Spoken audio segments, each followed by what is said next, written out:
بەناوی خوای بەخشندەی میهرەبان سڵاوتان لێبێت بینەرە ئازیز و خۆشەویستەکانی پێم خۆشحاڵم لە ئەڵقەیەکی دیکەی بەرنامەی دوانگەی خەڵک بە ئێوەی ئازیز و خۆشەویست گەیشتمەوە.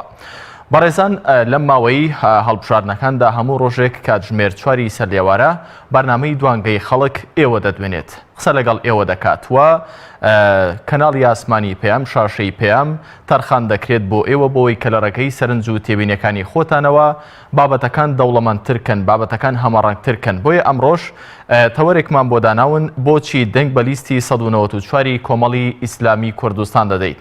بەڕێزان لە ڕێگەی ئەم ژمارە مۆبایلانەی کە لە ژێرەوەی شاشەی پێیانەوە دەردەچێت ئێوە دەتوانن پەیوەندی بکەن و سەرنج و تێبینی خۆتان لەسەر ئەدای کاندیدەکانی کۆمەڵی ئیسلامی لە 4 ساڵی ڕابردوودا دەرببڕن و سەرنج و تێبینیەکانی خۆتان لەسەر کاندیدەکانی کۆمەڵی ئیسلامی کە ئەم جارە بۆ خولی داهاتووی پەرلەمانی کوردستان کاندیدیان کردوون سەرنجەکانی خۆتانیان لەسەر دەرببڕن تا چەند کاندیدی یاسایی و سیاسی کەسانی خاوەن تەکنۆکرات و هەروەها خاوەن بڕوانامە و کەسانی شایستە و لێهاتوون بۆ بەڕێوەبردننی وڵات لە 4 ساڵی داهاتوودا دەتوانن لە ڕێگەی ئەم ژمارە مۆبایلانەی کە لە ژێرەوەی پێیان دەردەچێت و سەرنج و تێبینی خۆتان لەسەر ئەم بابەتانە دەرببڕن و کۆمنتەکانی خۆتان لەسەر ئەم بابەتانە بڵێن.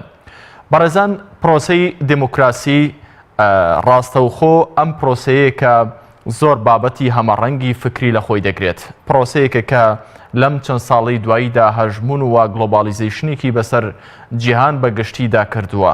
کەم وڵاتەیە لەسەر گۆی زەوی کە وشەی دیموکراسی نەبیست بێت بە واتای کە حکم دەبێت گەل بیکات، دیموکراتۆس واتە حکم بۆ گەل. ئەم حکمی گەلە هەموو تاکێک لە وڵاتێکدا لە کۆمەڵگەیەکدا ناتوانێت ڕاستەوخۆ ببێ بە سەرۆکی وڵات، ڕاستەوخۆ هەمووی ببێ بە ئەندامی پەرلەمان و لەناو ئەنجومەنێکدا یاسا و دەستور بۆ داهاتووی ئەم وڵاتە بنووسێتەوە. بەڵام هەر کۆمەڵێک لەناو ئەم هاوڵاتیانە دەتوانن نوێنەرێکی خۆیان هەڵبژێرن بە نوێنەراتی ئەوان. لەم شوێنەی کە پێی دەگوترێت پەرلەمان لە ئێستادا جاران مەجلیس بوو، هەر جارە و ناوێکی لێدەهێنرێت. ئەمانە گرنگ نییە، گرنگ ئەوەیە کە کۆمەڵە کەسانێک نوێنەرێک بە نوێنەراتی خۆیان دەنێرن بۆ ئەوێ بۆ ئەوەی کە داکۆکی لە مافی ئەوان بکات بۆ ئەوەی کە یاسا بنووسێتەوە بۆ خۆشگوزەرانی خۆیان و وەنەوەکانی داهاتوویان. تا چەند پەرلەمانی کوردستان لە ماوەی ساڵانی ڕابردوودا ئەم ئەرکەی جێبەجێ کردووە. ئەمە خۆتان لە ماوەی ڕابردوودا ئەم هێزانەی کە دەسەڵاتدار بوون نوێنەرەکانیان زۆرینیان لە پەرلەماندا زۆری نەبوون، شاید حاڵی ئەمە بوون تا چەند سەرکەوتوو بوون لەوەی کە کۆمەڵێک یاسا بنووسنەوە بۆەوەی کە جیلی ئێستا وە داهاتوو بەختەوەر بن. لە ئێستادا خولێکی دیکەی هەڵبژاردننی پەرلەمانی کوردستان لە پێشە، دوێنێ شەو بانگەشە بۆ هەڵبژاردن ئەنجام درراوە. چەند ڕۆژێکی دیکە بانگەشە بەردەوام دەبێت. هەموو هێز و لایەنە سیاسیەکان دەیانەوێت کە کاندیدەکانی خۆیان بە هاوڵاتیان بناسێن کە تا چەند لێهاتووە شارەزان لە بەڕێوەبردننی وڵاتدا. کۆمەڵی ئیسلامیش بە ژمارە 194 بەشداری هەڵبژاردننی ئەم جارەی هەرێمی کوردستانی کردووە بۆ پەرلەمانی کوردستان و ژمارەی کاندیدی ڕیز کردووە بۆی کە ئێوەی هاوڵاتیان دەنگیان پێ بدەن بۆەوەی کە بیانێرێتە پەرلەمان. کۆمەڵی ئیسلامی ئەوەی کە جای دەکاتەوە لە لیستەکانی دیکە زۆربەی ئەندامان و کادرانی کۆمەڵی ئیسلامی دەڵێن ئەوان سەربەرزن بەو پێی کە لە 4 ساڵی ڕابردوودا کۆمەڵێک کەسیان ناردووەتە ناو پەرلەمان کە هەمیشە لە ناو پەرلەمان داکۆکیان لەو یاسانە کردووە کە داکۆکی لە مافی هاوڵاتیان دەکات. کۆمەڵە کەسانێکیان ناردووەتە ناو حکوومەت کە دواتر بەسەری بەرزەوە با کۆمەڵێک بە لوێچێکی زۆر لە کار و چالاکی لە حکوومەت هاتوونەتە دەرەوە. بەڵێ چێمان لەگەڵا؟ دایکی ئەحمەد لە سلێمانیوە لەگەڵمانە. دایکی ئەحمەد فەرموو. بەڵێ بەڵێ ئەم کاتە باش، هەموو کاتێکتان باش دایکی ئەحمەد. یا ڕەبی خوار گەورە سەرکەوتووتان کا دامەزراوتان کا. وەڵڵاهی من ئەوەم پێ خۆشە سۆران عومەر چۆتە کاتێکی ژمارەیەک ئێمە چەند مەجموعەیە بێوەژنین قەرارمانە هەر دەنگ نەین. بەڵام مادەم کاک سۆران ئەوە دیفاعی لێکردین، ئەوە داکۆکی کرد، ئەوە ڕەزالەتی بێوەژنی خوێندووە، ئەمنە داکۆکی لە ئێمە کرد. ئەڵڵاه سەرکەوتووی کا و ئەڵڵاه قیامەکەی بگا بەجێ خۆی کادیدی ژمارەیەک داوا لە هەموو خوشکانی بێوەژنەکەم، داوا لە سلێمانیەکەم، داوا لە خێرخوازانەکەم داوا لە کۆمەڵی هیوا ئەەکەم داوا لە حەچی کۆمەڵەکەم دەنگ بن بە یەکێکە شایستە بێ دەنگ نێن بە یەکێکە دز بێ دەنگ نێ بە یەکێکە ڕسوا بێ دەنگ نێکە بەیەکێ لەسەر نەوتەژین حالێن من بێوەژنم وەڵڵاهی وەبیللاهی قاری نەوتەکەم قەرز کردووە یا ڕەبی کۆمەڵ حەز سەرکەوتوو بێ حەد پێشکەوتوو بێ خوای گەورە ئیشەڵڵا سەرکەوتوتانەخا ئیشەڵڵا کاکسەران و مەجموعەکە بەبێ ئەچێتە بەغا دافع لە ئێمە سەرکەوتن لە ئێمە ئەکا زۆر زۆر سپاسی بەرنامەکە دایکی ئەحمەد کاندیدەکانی کۆمەڵی ئیسلامی لە پەرلەمانی کوردستان لە ماوەکانی ڕابردوودا وەک هاوڵاتیەک سەرنجتان لەسەر ئەدای کارەکانی ئەوان چۆن بووە ئەوان چۆن بوون لەگەڵ هاوڵاتیان و لەگەڵ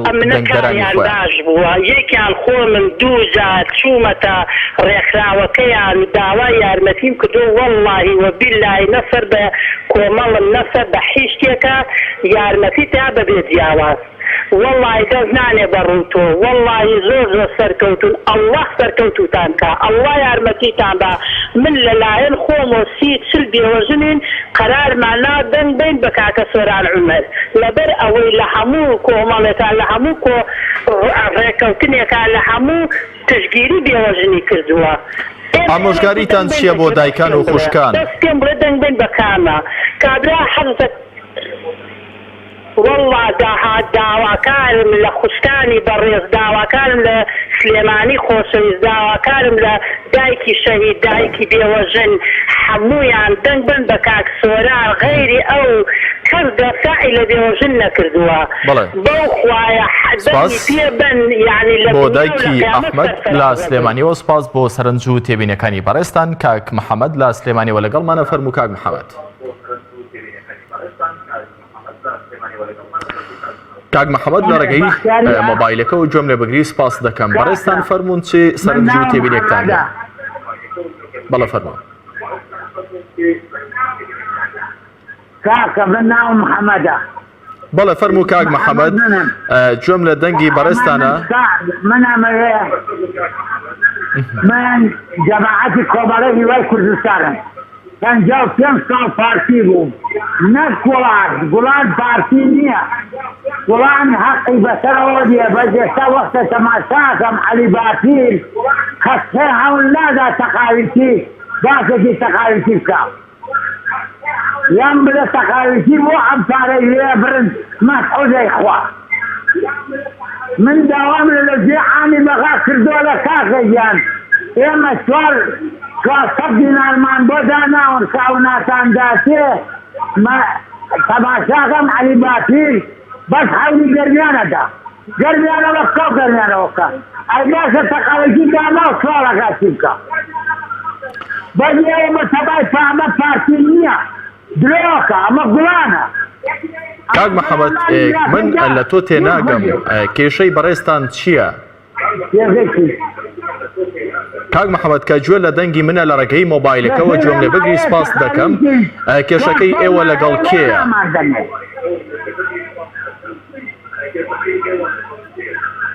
کێشەی ئێمە لەگەڵ پارتی هەموویە لەگەڵ پارتیە لەگەڵ یەکێتیە یەکێتی قۆمەوە ئەوە حیزبی سەوریە حیزبی سەوری کێ دروستی کرد.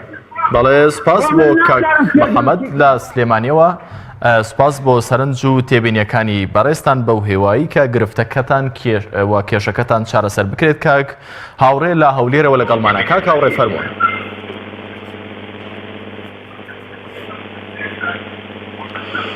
کاک هاوڕێ سڵاوت لێبێت کە لە ڕێگەی مۆبایلەکە و گوێم لێ بگری سپاس دەکەم. بەڕێستان سەرنج و تێبینیتان چییە لەسەر تەوەری بەرنامەکە؟ دەستخۆشی بەرنامەکە لێ دەکەم خۆم بە خۆشحاڵەزانم کەەوە بەشدارڕێستان. زۆر سپاس. بەڵێ من سەرەتا بۆ پشتیوانی خۆم بۆ لیستی سەری کۆمەڵی ئیسلامیدا دەردەکەم لەبەرەوەی دەهاتوودا لە ڕابردوو یانی بینیمان یعنی کار و چارەشەکانی ئەو ناپەرلەمانەکانی کۆمەڵ بەڕاستی جێی دەستخۆشی و شانازیە لە بۆ خەڵکی کوردستان.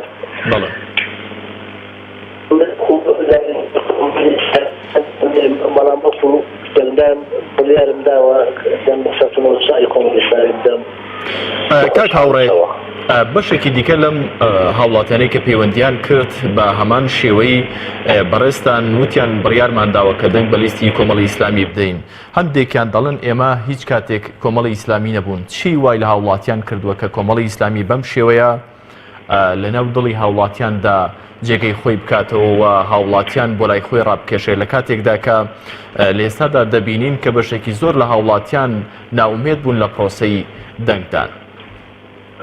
بەڵێ لە ماوەی ڕابردوودا بینێمان یعنی کار ساراکەکانی ناپەرلەمانەکانی کۆمەڵی ئیسلامی بەگشتی بە تایبەتی یعنی کاکە سۆران و مامۆستا مەغوان دەڵاڵی یعنی زۆر زۆر چالاک و ڕاستی یعنی هەر هەموویان چالاک و معقەد.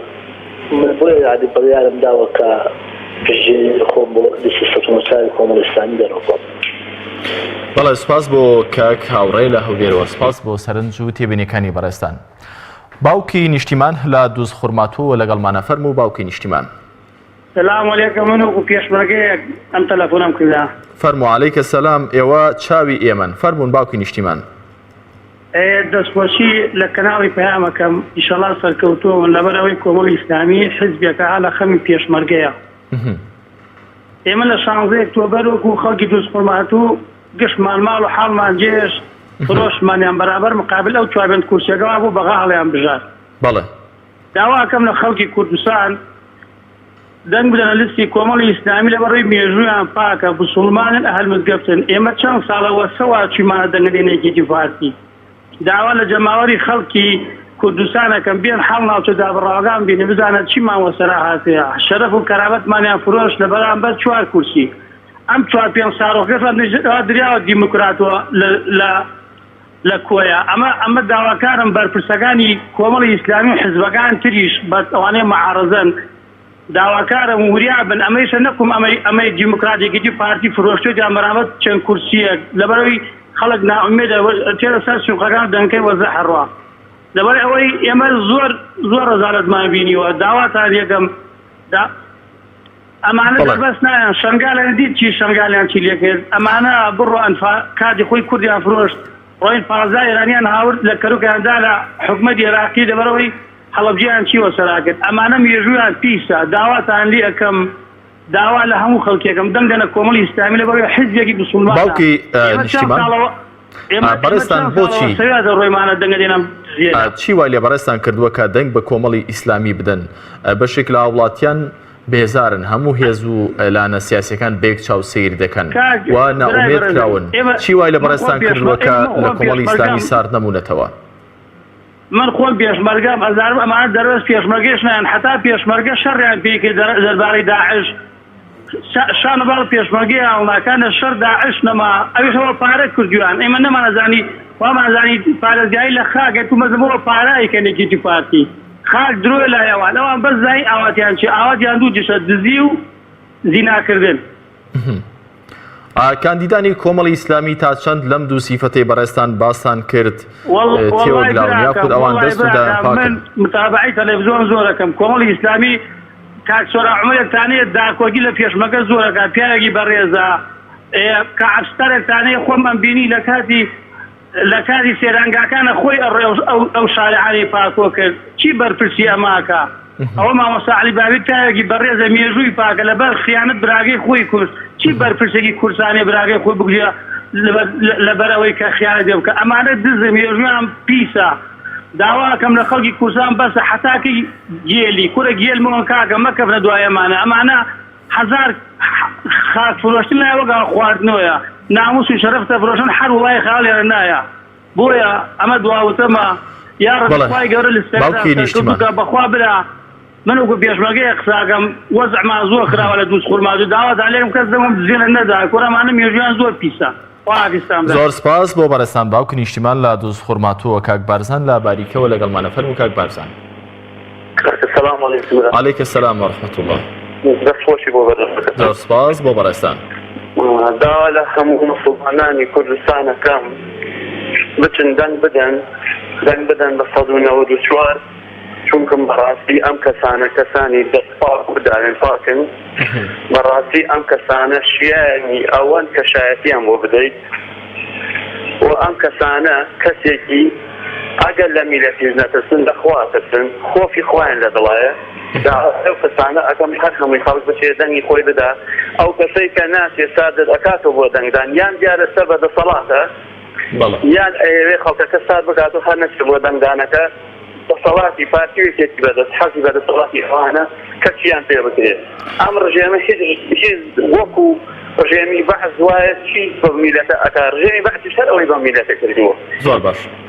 کاک بارزان چی وای لە بەڕێستان کردووە کە کۆمەڵی ئیسلامی بە چاوێکی دیکە سیر بکەن بەو پێی کە لە هەرێمی کوردستان بەشێک لە وڵاتیان بەڕاستی سیستەمی حزباتی لایەن بێزراوە بەڵام بە کەسێکی سادە و دڵپاکی لەگەڵ میلەتی خۆیاتی خەڵک ئەبێ خۆشایەتی ئەوەی بدا چ بەدەستاتیەوە چ بۆ کەسەیەوە کە مەسئول بووە چەنە بە کەسێکی سادە لە ناو خەڵکا بۆ دڵەپاکەی خۆی کە خزمەتی ئەم میلەتەی کردووە ئەبێ خەڵک بەڕاستی کۆمەڵی ئیسلامی 6 کورسیە بووە بەڕاستی بە 6 کورسی هەر ئەوە ئەکرێت ئەگەر کورسی باشتر بێنێت و سەوتی باشتر بێنێت دڵنیایە شتی باشترش ئەکرێت و شتی زۆر جەوە باشترەکێ هیوای سەرکەوتن بۆ کاندیداکانیشیان نەخوازن. لە ماوەی 4 ساڵی ڕابردوودا وەکو هاوڵاتیەک کە متابعەتان کردبێ کاندیدەکان و نوێنەرەکانی کۆمەڵی ئیسلامی لە حکوومەت و لە پەرلەماندا تا چەند سەری ئەم حەزبان بەرز کردوتەوە و نمونەیەکی جوانیان پێشکەش کردووە ئایا وەکو هەندێک لە کاندیدی لانەکانی دیکەوا بوون کە تاوەکو ئەم کاتەش کە خولێکی دیکەی پەرلەمان بەڕێوەی هاوڵاتیان ناناسن بەڵکو جێ پەنجە و جێ پێیان دیار بووە؟ بەڕاستی من نازانم ئەوە ئەنداکانی کۆمەڵی ئیسلامی نەفەرسۆنن ئێستا ئەم دوو ڕژێمە باسی چاکسازی و دەسەڵات و ئەمە ئەوەکەن تا ئێستی ئەوانی گرتبوو کە ئەمانەکەن میلەت چیەوێ خۆ میلەت عاسمان و میلەت هەر ئەوەیە کە بەس بژێوی ژیانی خۆش لە میلەت چیەوێ بەڕاستی من ئەڵێم وەکو خۆمەتەڕاستیە کۆمەڵی ئیسلامی کاندیدەکانیان زۆر باشن و شایانی ئەوەن کە شایەتیان بۆ بدەی بەڵێ سپاس بۆ کاک بارزان لە باریکەوە سپاس بۆ سەرنج و تێبینیەکانی بەڕێستان دایکی ئەنەس لە سلێمانیەوە لەگەڵمانە. دایکی ئەنەس سڵاوی خوا لە بەڕێستان بێت بەڕێستان چیتان هەیە؟ سڵاوی خوا لە تۆش بێ. سپاس.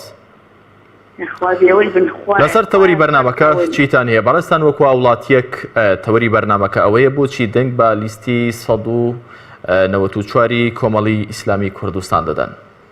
والله ئەوە دیار ڕوون و دیارە ئەوە زۆر چاکن زۆر تاکن داوێن تاکن دەست تاکن هەموویان تاک بە تاکیان یەکەم کەس مامەساسەنیم شوشکەی بوو لە هەولێر شێرەکەی هەولێر کە لێی درا قەت لە بیرمان ناچێتەوە هەردوو چاویان کوێر بێ خوا ئەمان زۆر تاکن زۆر تاکن کەناڵێکی زۆر تاکن واللهی من گوێم لە خەڵک بووە ئەڵێ دەمێکە وازم لەو دوانە هێناوە تا کۆمەڵ تاکە کەناڵە لە هەرێمی کوردستان لە بەرەی خەڵکایە لە پێشی خەڵکە لەگەڵ فەقیرە لەگەڵ هەزارە لەگەڵ نەدارە واللهی ئێستا نەوتەکە هاتووە خەڵک پارەی نەوتی پێ نییە ئێمە ئەمانەوێت کۆمەڵ حکومەت پێک بێنێ کۆمەڵ یەکەم بێ پشتیوان بەخوای گەورە لەبەر ئەوەیەکی ئاومان بۆ چاکێ کارەبامان بۆ چاکە واللهی بەهەش ڕۆژ جارێ ئاومان بۆ دێ خەڵک توانێت. دایکی ئەنەس چی وای لە بەڕێستان کردووە کە هاوڵاتیەک ئەم ئومێدانە لەسەر کۆمەڵی ئیسلامی هەڵبچن کە ئەگەر بێت و زۆرینە بن لە حکومەتدا کێشەی هاوڵاتیان چارەسەر دەکەن ئەوان بەم کەمینەیە لە ناو حکومەت و پەرلەماندا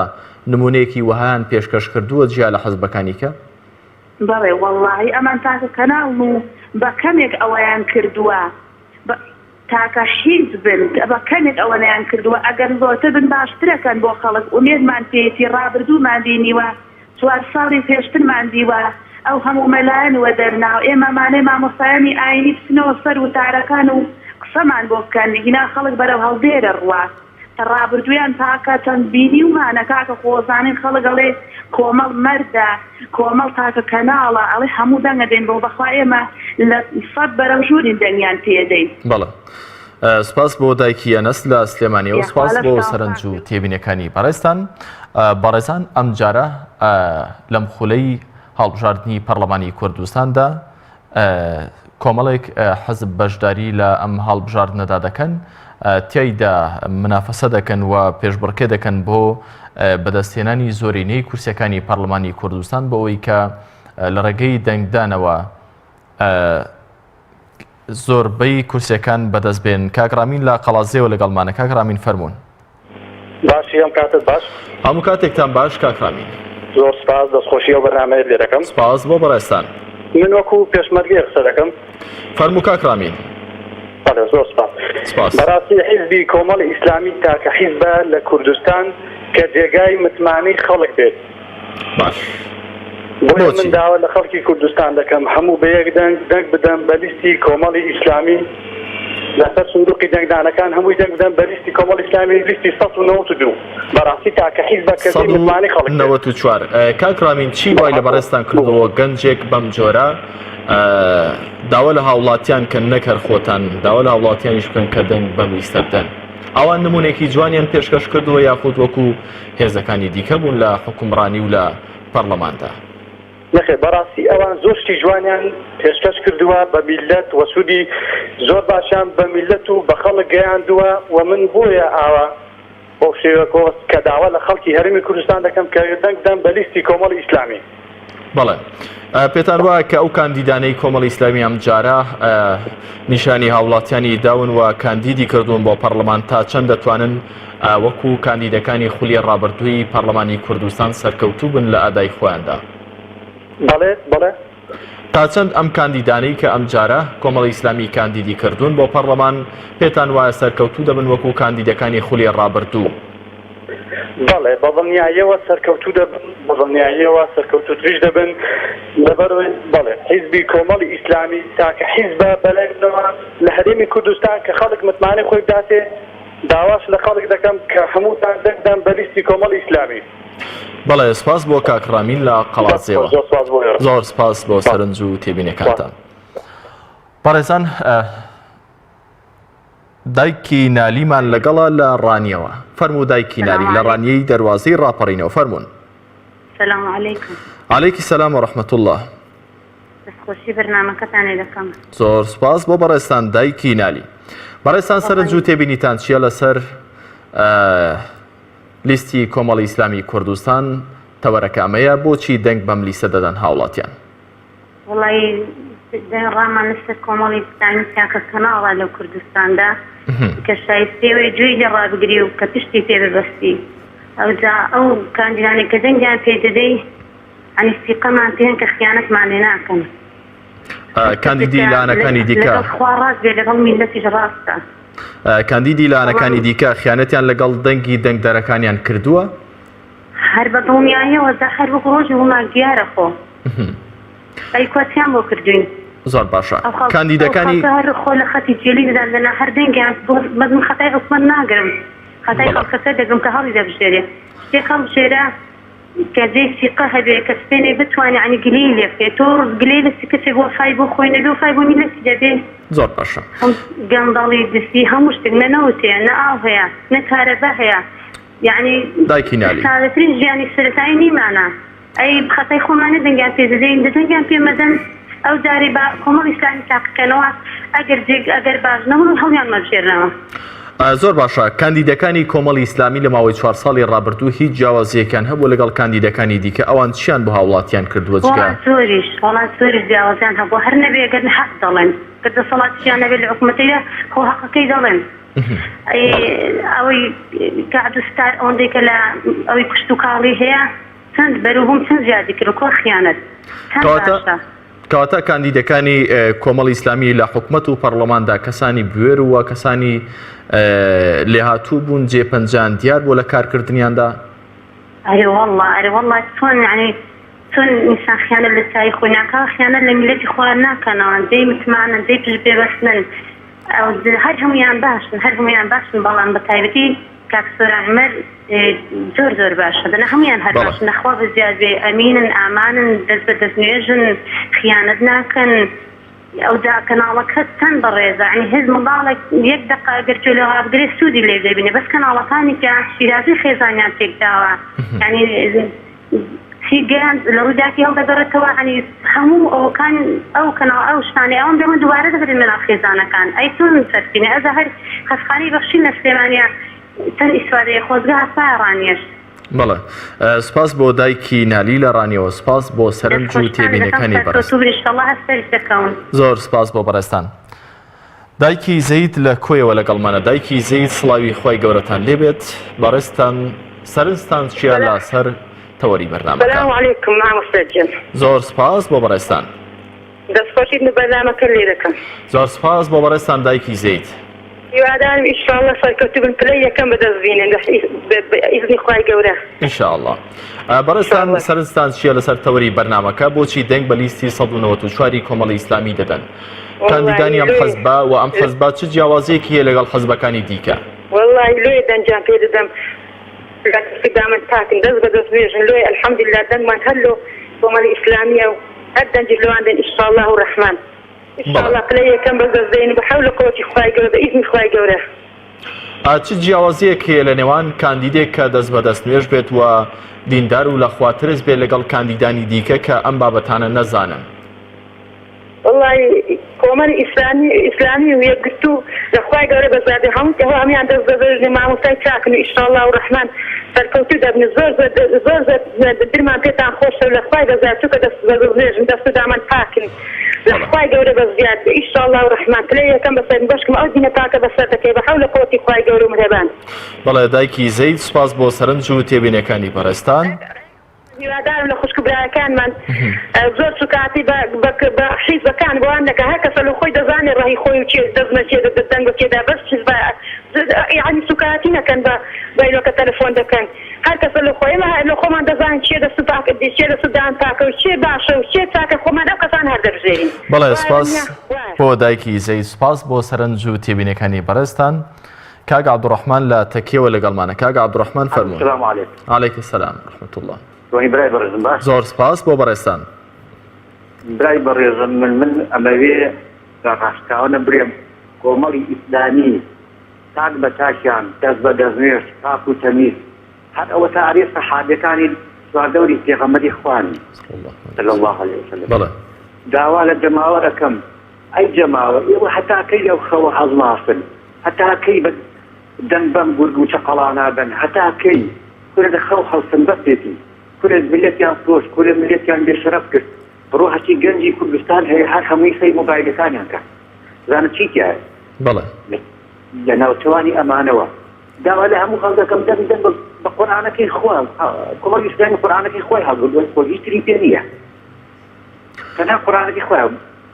کاک عەبدوڕەحمان چی وا لێ بەڕێستان کردووە کە یاخود بەم جۆرە پرسیارەکە بکەم کە جیاوازی نێوان کاندیدەکانی کۆمەڵی ئیسلامی لە 4 ساڵی ڕابردوودا چی بووە لەگەڵ کاندیدەکانی دیکە؟ ئەوان چیان جیاواز لە کاندیدی لایەنەکانی دیکە بۆ هاوڵاتیان کردووە بەرگریان لە چی کردووە هاوڵاتیان بەم شێوەیە پاڵپشتی و پشتیوانی خوانیان بۆ دەردەبڕن؟ یەک شتێ هەیە ئەو شتەس ئەوەیە کەوا کاندیدەکانی کۆمەڵی ئیسلامی کەوا قورئان پەروەردەیانی کردووە ناهەیە لێ خیانەت بکەن چونکە لە ڕۆژی قیامەت و لە ڕۆژی دوایی ئەترسێن چونکە ئەوان دەستێر و یەک وعدیان داوە لا إله إلا الله محمد رسول الله لەسەر ئەو ڕێگە ڕاستە ئەڕۆن لە پێناوی خوا و میلەتی کووردا. هەر مامۆستا عەلی باقیر نەبوو لە تورکیا داکۆچی لە مافی میلەتێک کرد نەک کوردستانێکی بتوکی و خۆمان داکۆچی لە مافی میلەتێک کرد شەنێدی لە تەلەڤیزۆن. بەڵێ کەواتە ئەوان لە چوارچێوە و لە بازنەیەکدان کە باگراوندی دینی وای لێکردوون کە بە پاکی هاتوونەوە بە پاکی بڕۆنەوە ئەوان بیریان لەوە کردوێتەوە کە قیامەتێک هەیە ئەگەر بێت و خیانەت بکەن لێپرسینەوان لەگەڵدا دەکرێت. ئەمە جیاوازی کاندیدەکانی کۆمەڵە لەگەڵ کاندیدی لایەنەکانیکە؟ بەڵێ بەڵێ بەڵێ هەر دین ناهێلێ ئاین ناهێلێت چونکە ئەوان هەڵگری پەیامێکن لە ئاسمانەوە هاتووە ئەو پەیامەش ئەمری پێکا خیانەت مەکە. سپاس بۆ کاک عەبدوڕەحمان لە تەکیەوە سپاس بۆ سەرنج و تێبینەکانی بەڕێستان. شیرازخان لە سلێمانیەوە لەگەڵمانە فەرموو شیرازخان.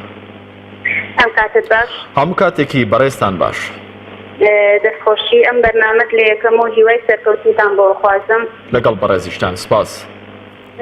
بەڵێ لەسەر ئەوەی کە بۆ چوونی تۆ دەنگت چێ بە لیستی کۆمەڵی ئیسلامی وەڵام من داوا لە خەڵکی کوردستان دەکەم کە متمانی خۆیان ببەخشن بە کاندیدەکانی کۆمەڵی ئیسلامی چونکە هەموویان کەسانی ڕازدۆن پێشتر 6 پەرلەمانتارمان هەبوو لە پەرلەمانی کوردستان و 3 پەرلەمانتارمان هەبوو لە پەرلەمانی ئێران هەموومان بینیمان کە چ داکۆچێکیانە کرد لە هاوڵاتیانی خۆیان لە ئەو کەسانی بەژمەینەتن بۆیە داوا ئەەکەم کە هەمومان بچینە سەر سنووقی دەنگان هیچ کات ناومێد نەبین بڵێن پێشتر هەمووی گزی کرا و هەمووی کە هەموو داکان کرد بۆ لایەنەکان کرد بۆ خۆیان بردووە با هیچ کاتێمەنێت نێبین نەسەر سنووری دەنان و دەنگ بە لیستی کۆمەڵی ئیسلامی بین هیوادار سەرکەوتوو بن. کەواتە کاندیدەکانی کۆمەڵی ئیسلامی لە 4 ساڵی ڕابردوودا نمونەیەکی جوانیان پێشکەش کردووە لە پەرلەمان بۆ نوێنەرەکانی کۆمەڵ نمونەیەکی جوانیان لە حکوومەتدا پێشکەش کردووە وای لە هاوڵاتیان کردووە کە ئەم ئەدا جوانان بینیوەوە کە ئەم جارە جارێکی دیکە دەنگ بە نوێنەرەکانی کۆمەڵی ئیسلامی بدەن.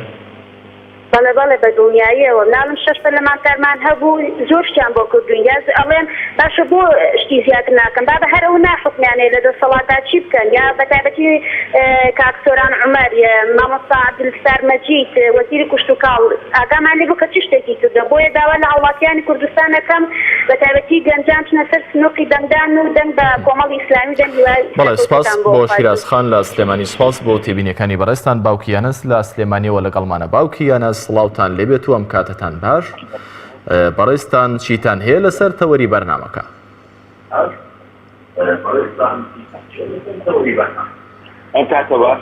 هەموو کاتێکتان باش باوکی یانەس ئەگەر بکرێت لە ڕێگەی تەلەفۆنەکەتەوە گوێم لێ بەگری سپاس دەکەم سەرنج و تێبینیەکانتان فەرموون.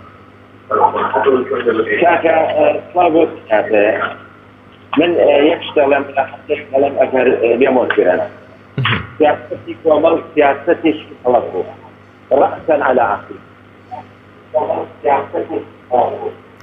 باوکی یانەس ئەگەر بکرێت لە ڕێگەی تەلەفۆنەکە و گوێم لێ بگری بۆی کە هەمن گوێم لە قسەکانت بێت و هەمیش بینەران سپاس دەکەم.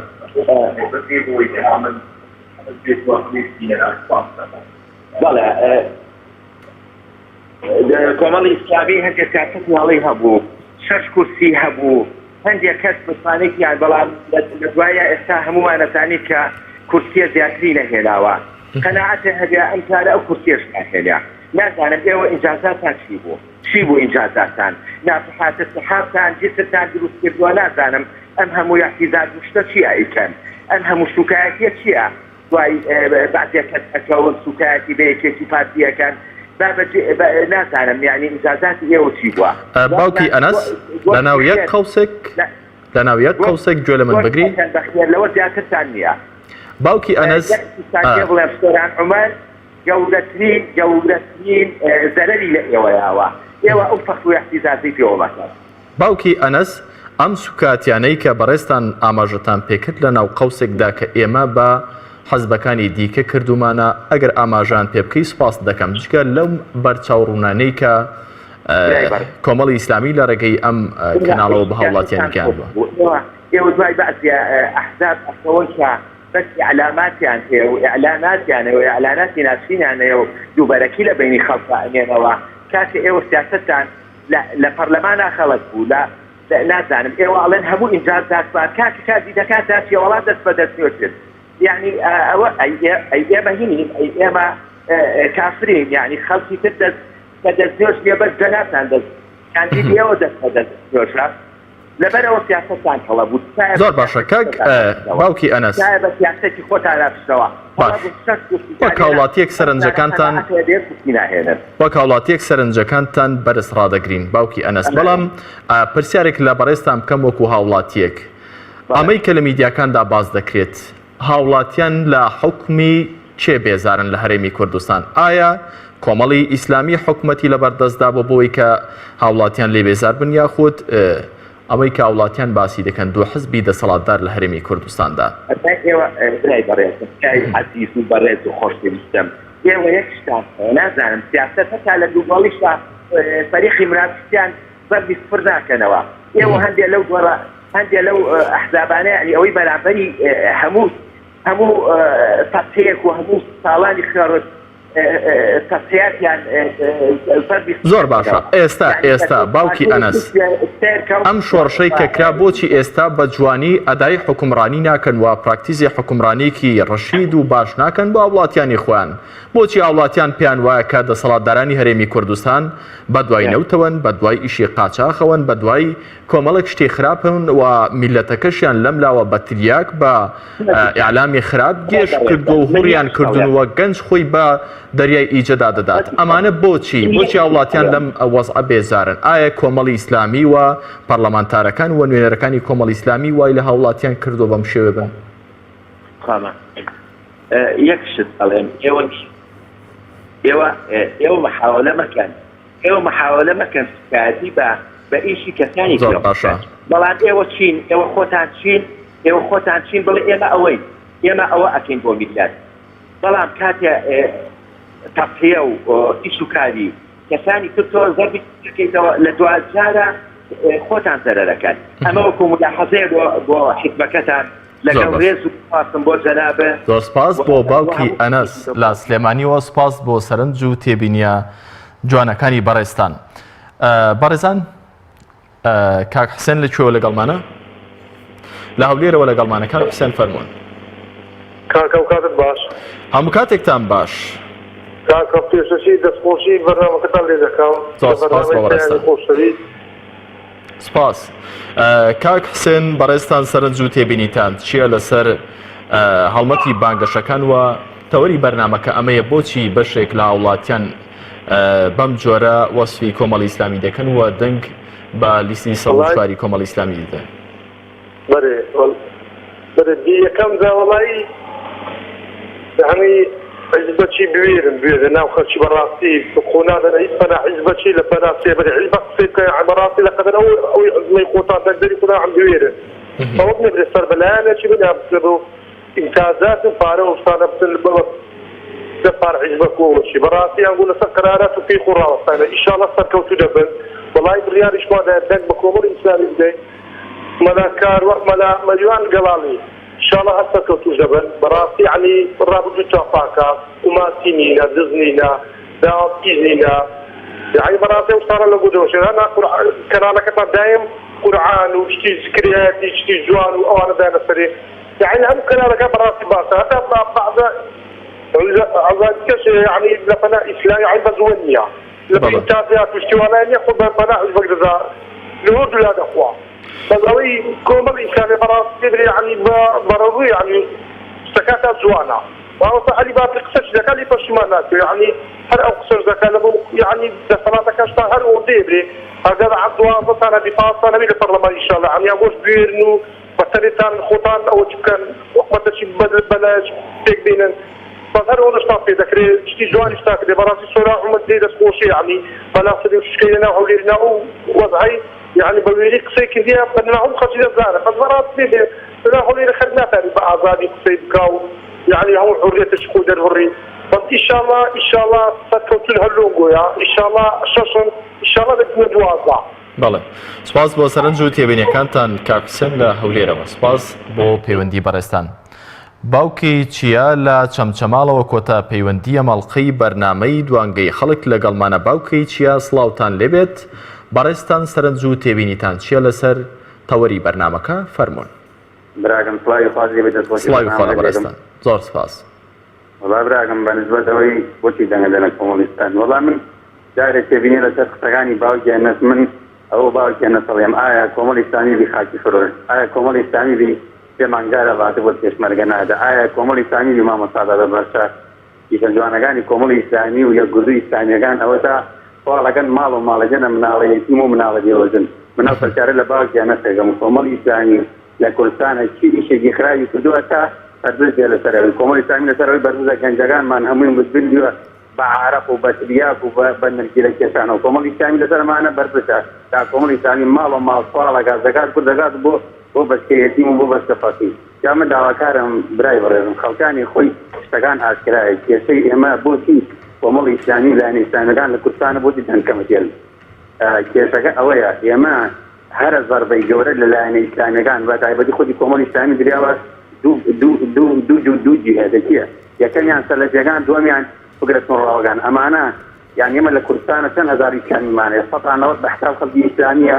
خەڵکێکە حەزی لە عەدالەت دەسەری کاتێ دەنگدان کە کۆمەڵی ئیسلامی 100,000 دەنگگیرێ گوردی ئیسلامی 100,000 دەنگێن کێشەی ئێمە زۆر جارێکی دیفاعتیە ڕاستێکی دیفاعتی وڵاتیان کرد بەس کێشەوەدا ئێمە خەڵکی ئیسلامیەکە خەڵکەکە بە حساب خۆی بە تاکسە دەزانێت دەنگ بە لایەنە ئیسلامیەکان نادە جا من داواکارم لە خەڵکی کوردستان خۆی شتەکان لێوە دیارە کێ خیانەتی دین نەکردە کێ ڕاستی بۆ خەڵک نەداوە کۆمەڵی ئیسلامی چی کردە بۆ خەڵک لایەنە ئیسلامیەکان چیان کردە بۆ خۆی خەڵک ئەبێ خۆی بزانێ خۆی لە گەلی نەدا بەڵێ سپاس بۆ سەرنج و تێبینیەکانی بەڕێستان کە بەشداریە مەڵخەی بەرنامەی دوانگەی خەڵکتان کرد. سپاس بۆ سەرنج و تێبینیەکانتان. بەڕێزان، بەرنامەی دوانگەی خەڵک لەمە دووە لە ماوەی بانگەشەی هەڵبژارنەکاندا هەموو ڕۆژانێک کاتژمێر 4 سەر لە ئێوارە دێتە خزمەتی ئێوە. دوانگەی خەڵک دوانگەیەک دەبێت، مینبەرێک دەبێت بۆ دواندنی ئێوە سەبارەت بەم تەوەرە جیاوازانەی کە ڕۆژانە دادەنرێت. من حەز ناکەم تەنها لایەنگران و هەوادارانی کۆمەڵی ئیسلامی لەم بەرنامەیەدا ڕۆژانە بەشداری بکەن. حەز دەکەم مناقشەیەکی عەقڵانی لۆژیکی دروست بکەین بۆەوەی کە کەسانێک کە دیدیان لەگەڵ دیدی کۆمەڵی ئیسلامی شێک ناگرێتەوە پەیوەندی بکەن و سەرنج و تێبینی جوان بڵێن، وەکو بەڕێز باوکی ئەنەس کە کەمێک پێشتر پەیوەندی کردووە سەرنج و ڕاو تێبینەکانی ئەو جیاواز لە ئەندامانی کۆمەڵی ئیسلامی بوو. حەز دەکەم بەڕێزانی تریش بەشداری بکەن و سەرنج و تێبینی خوان بڵێن. تا بەیگەیشتنەوە لە سبەی کاتژمێر 4 سەر لە ئێوارە هەمولاکتان بەخوای میهرەبان دەسپێرم. کوردستانێکی ئاوەدان، کاتێکی خۆش بۆ گەشتلایەک.